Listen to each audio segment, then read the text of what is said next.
नमस्कार दोस्तों, आज अपने एक नया चैप्टर स्टार्ट करते हैं।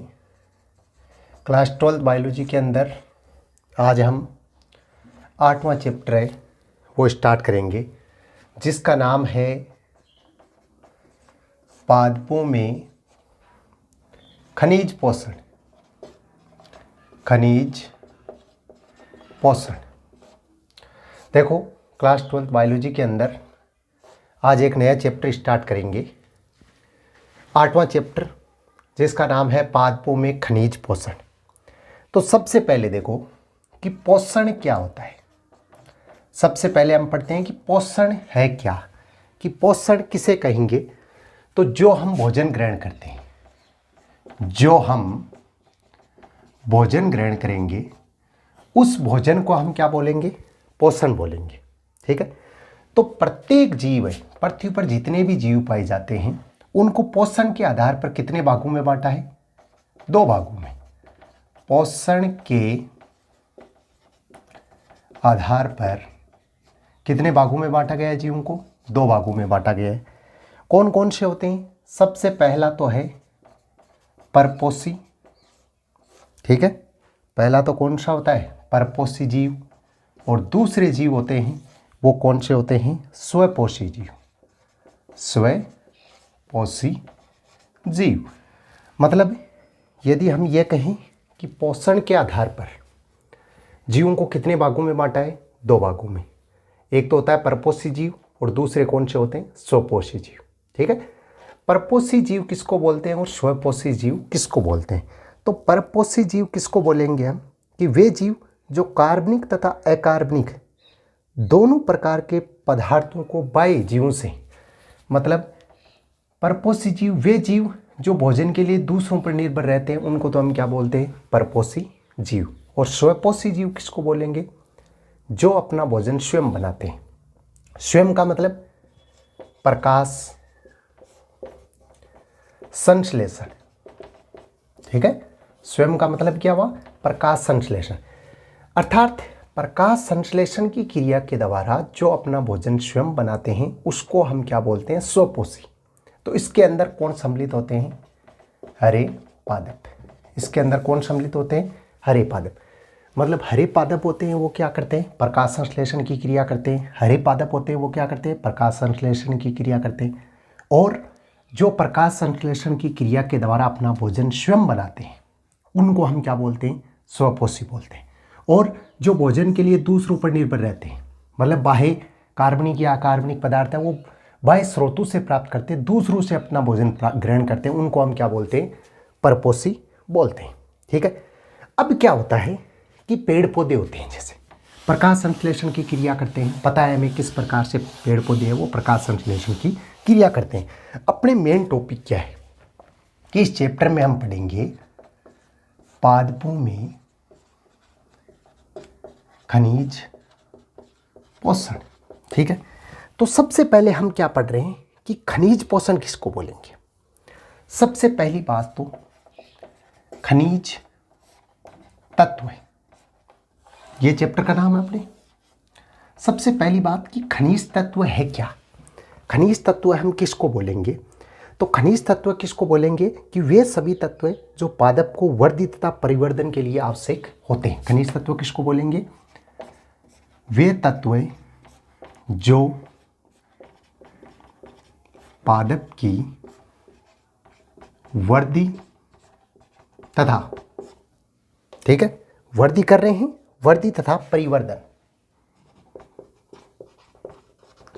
परिवर्धन के लिए आवश्यक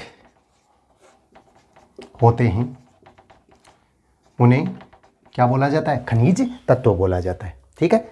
जो वृद्धि एवं परिवर्तन के लिए आवश्यक होते हैं, उनको हम क्या बोलते हैं? खनिज तत्व बोलते हैं। ठीक है। तथा पादपों द्वारा इन खनिज तत्वों का अवशोषण, पादपों द्वारा इन खनिज तत्वों का अवशोषण की क्रिया विधि को हम क्या बोलेंगे? खनिज पोषण बोलेंगे। ठीक है, ध्यान से समझना। खनिज तत्व किसको बोलेंगे हम और खनिज पोषण किसको बोलेंगे? खनिज तत्व किसको बोलेंगे कि वे तत्व जो पादप की वृद्धि एवं परिवर्धन के लिए आवश्यक होते हैं उन्हें हम क्या बोलते हैं, खनिज तत्व बोलते हैं। ठीक है, खनिज तत्व किसको बोलते हैं, जो पादप की वृद्धि एवं परिवर्धन के लिए आवश्यक होता है उसको हम क्या बोलते हैं, खनिज तत्व बोलते हैं। और खनिज पोषण किसको बोलेंगे, कि यदि इन खनिज तत्वों को पेड़ पौधे क्या करते हैं, ग्रहण करते हैं, भोजन के रूप में ग्रहण करते हैं, तो उस क्रियाविधि को हम क्या बोलेंगे, खनिज पोषण कहेंगे। तो ये समझ में आ गया होगा कि खनिज तत्व क्या होता है और खनिज पोषण क्या होता है। खनिज तत्व जैसे हम कोई भी अनेक प्रकार के पोषक पदार्थ पादप जो ग्रहण करते हैं, ठीक है, जिससे पादप क्या करता है, वृद्धि करता है और क्या करता है, परिवर्धन करता है, तो उसको तो हम क्या बोलेंगे, खनिज तत्व बोलेंगे। ठीक है, और यदि इन खनिज तत्वों को पेड़ पौधे क्या करते हैं, भोजन के रूप में ग्रहण करते हैं, क्या करते हैं, भोजन के रूप में ग्रहण करते हैं, तो उस क्रियाविधि को हम क्या बोलेंगे, खनिज पोषण बोलेंगे। तो परिभाषा समझ में आ गया होगा कि खनिज पोषण क्या होता है, किसे कहते हैं। अब देखो, सर्वप्रथम खनिजों के बारे में किसने दिया बताया था, तो सबसे पहले डी सोसर ने 1804 में, ठीक है, पादपों में खनिजों की निर्भरता का सर्वप्रथम प्रमाण किसने दिया, डी सोसर ने। कब दिया, सन 1804 में। ठीक है, तथा उसके बाद में एक वैज्ञानिक और आए जिसका नाम था वॉन सेक्स, जिन्होंने सन 1860 में वापिस क्या बताया, खनिज पोषणों के बारे में बताया। तो पादपों के अंदर खनिज पोषण के बारे में सन 1804 में डी सोसर ने बताया तथा वॉन सेक्स ने सन 1860 ईस्वी में बताया था। तो ये दोनों सन है अपने को याद रखनी है। ठीक है, तो ये तो हो गया अपना खनिज पोषण। अब देखो आगे का टॉपिक, आगे का जो अपना टॉपिक है वो टॉपिक है कि पादपों की खनिज पोषण की आवश्यक विधियां कौन कौन सी है। तो हेडिंग, पौधों की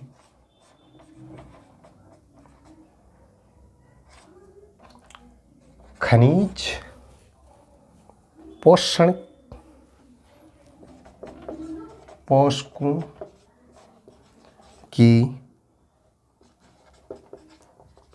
आवश्यकताओं, खनिज पोषकों की आवश्यकताओं के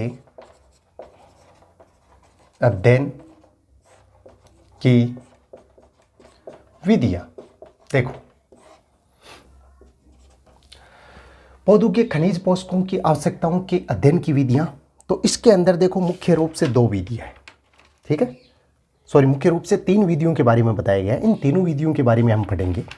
तो सबसे पहली विधि है, ठीक है, इसके अंदर सबसे पहली विधि है, उसका नाम है पादप भस्म विश्लेषण। पादप भस्म विश्लेषण सबसे पहली विधि कौन सी है, पादप भस्म विश्लेषण। ठीक है, अब देखो इस विधि के अंदर क्या किया जाता है, नोट करते रहना साथ में एक बार कि पादप भस्म विश्लेषण क्या है। कि इस विधि के अंदर सबसे पहले जैसे एक पादप है, ठीक है, इसका ओवन, कहने का मतलब इसमें जो इसका ओवन, ठीक है, कोई भी पादप भाग है, जैसे ये भाग ले लिया हमने, सबसे पहले ये एक पौधे का भाग ले लिया, इस भाग को 70 से 80 डिग्री सेंटीग्रेड तापमान पर क्या करते हैं, गर्म करते हैं। सबसे पहले क्या करते हैं कि पादप के एक भाग को 70 से 80 डिग्री सेंटीग्रेड तापमान पर क्या करते हैं, गर्म करते हैं। उसके पश्चात ये भाग है जो पादप का, ये भाग है, इस भाग का हम क्या ज्ञात करते हैं, शुष्क भार। क्या ज्ञात किया जाता है, उसका शुष्क भार ज्ञात किया जाता है। ध्यान रखना, क्या ज्ञात किया जाता है, शुष्क भार। अब शुष्क भार है, ठीक है, शुष्क भार के प्रमुख घटक कौन कौन से होते हैं, तो शुष्क भार है, ठीक है, इसके घटक कौन कौन से हैं, घटक नाम याद रखना। शुष्क भार है, उसके घटक कौन कौन से होंगे, कोशिका भित्ति, कोशिका भित्ति, ठीक है, दूसरा होगा पॉलीसेकेराइड्स, पॉलीसेकेराइड्स, ठीक है, और इसके अंदर एक और होगा, वो होगा लिग्निन। क्या होगा? लिग्निन। तो ये सब क्या होते हैं? शुष्क भार के घटक होते हैं। ठीक है। अब क्या किया जाता है, जो भी ये घटक है इन सब घटकों को 6000 डिग्री सेंटीग्रेड तापमान पर गर्म किया जाता है। क्या किया जाता है? 6000 डिग्री सेंटीग्रेड तापमान पर गर्म किया जाता है, जिसके कारण जो भी भाग होते हैं वो जल जाते हैं और शेष बचता है उसको हम क्या बोलते हैं? पादप भस्म बोलते हैं। क्या बोला जाता है? जो भी शेष बचता है उसको क्या बोला जाता है? पादप भस्म बोला जाता है। इससे क्या किया जाता है कि पादप के अंदर जितने भी पोषक खनिज है उनके बारे में जानकारी मिल जाती है। ध्यान से समझना कि पादप भस्म विश्लेषण, सबसे पहले पादप के एक भाग लिया जाता है, उसे 70 से 80 डिग्री सेंटीग्रेड पर गर्म किया जाता है। उसके पश्चात उसका शुष्क भार ज्ञात किया जाता है। शुष्क भार है, उसके प्रमुख घटक कौन कौन से होते हैं? कोशिका भित्ति होती है, पॉलीसेकेराइड्स होते हैं, लिग्निन्स होते हैं। इन सबको 6000 डिग्री सेंटीग्रेड तापमान पर क्या किया जाता है? गर्म किया जाता है, जिससे जो भी इंपॉर्टेंट भाग होते हैं इसके वो तो क्या होते हैं? जल जाते हैं। ठीक है। और कुछ भाग, जो कुछ पदार्थ है वो शेष बचते हैं। ठीक है। कुछ पदार्थ जो शेष बचते हैं उनके अंदर क्या होता है? कार्बन डाइऑक्साइड, अमोनिया, ऑक्सीजन, ये सब क्या होते हैं? बाहर निकल जाते हैं। और जो शेष बचते हैं उसको क्या बोला जाता है? पादप भस्म बोला जाता है। क्या बोला जाता है? पादप भस्म। तो ये तो है पहली विधि। विधि नंबर 2, ठीक है, जो कौन सी है? बालू संवर्धन प्रयोग। बालू संवर्धन प्रयोग, ये विधि क्या है? इसके अंदर क्या किया जाता है? बालू रेत है, ठीक है, बालू रेत और HCl, ठीक है, इन दोनों के द्वारा ये विधि संपन्न होती है। कैसे? जैसे मान लो कि ये क्या है? एक बालू रेत है। ये क्या है? बालू रेत है। इस बालू रेत को सबसे पहले इस HCl से क्या किया जाता है? निर्जमीकृत कर दिया जाता है, मतलब धोया जाता है। ठीक है। ये बालू रेत है, इसको HCl से धो लिया। धोने के बाद में क्या करते हैं? यहाँ पे एक पादप लगा देते हैं। क्या लगा देते हैं? हम एक यहाँ पे एक पादप लगा देते हैं। अब क्या होता है कि जैसे ही इसको हम धो लेते हैं तो इसके अंदर जितने भी पोषक खनिज थे वो सब बाहर निकल गए, नष्ट हो गए। अब हम क्या करेंगे? बाहर से इसके अंदर पोषक तत्व है वो डालेंगे। तो जितनी मात्रा में हम पोषक तत्व डाल रहे हैं तो उनका हमें पता रहेगा कि भाई इसके अंदर हमने इतना पोषक तत्व डाला, इसके अंदर हमने इतना पोषक तत्व डाला, तो वो कंप्लीट जानकारी रहेगी। तो इस विधि को क्या बोला जाता है? बालू संवर्धन प्रयोग। ठीक है। अब देखो तीसरी विधि है, वो कौन सी है? जल संवर्धन विधि। ठीक है। तीसरी विधि है वो कौन सी है? जल संवर्धन विधि। पहले वाली विधि थी उसके अंदर हमने बालू रेत का प्रयोग किया, इसके अंदर किसका प्रयोग करते हैं? जल। ठीक है। तो जल है, उसके अंदर जितने भी खनिज पोषण है, खनिज पोषण, उनको क्या कर दिया जाता है? घोल लिया जाता है। क्या किया जाता है कि इसमें बालू मिट्टी के स्थान पर जल का प्रयोग किया जाता है और उसमें पोषक तत्व है उनको क्या कर लिया जाता है? घोल लिया जाता है। घोलने के बाद में जैसे मान लो कि ये पादप है, तो इस पादप की जड़ों के अंदर क्या करते हैं? उस पोषक तत्व को डाल देते हैं। ठीक है। और पोषक तत्वों को डालेंगे तो वो पादप क्या करेगा? उसको ग्रहण कर लेगा। इस प्रक्रिया को क्या बोला जाता है? हाइड्रोपोक्सिन। क्या बोला जाता है? हाइड्रोपोक्सिन। मतलब ये प्रक्रिया होती है, इस प्रक्रिया को क्या कहते हैं हम? हाइड्रोपोक्सिन कहते हैं। तो ये है कुछ विधियां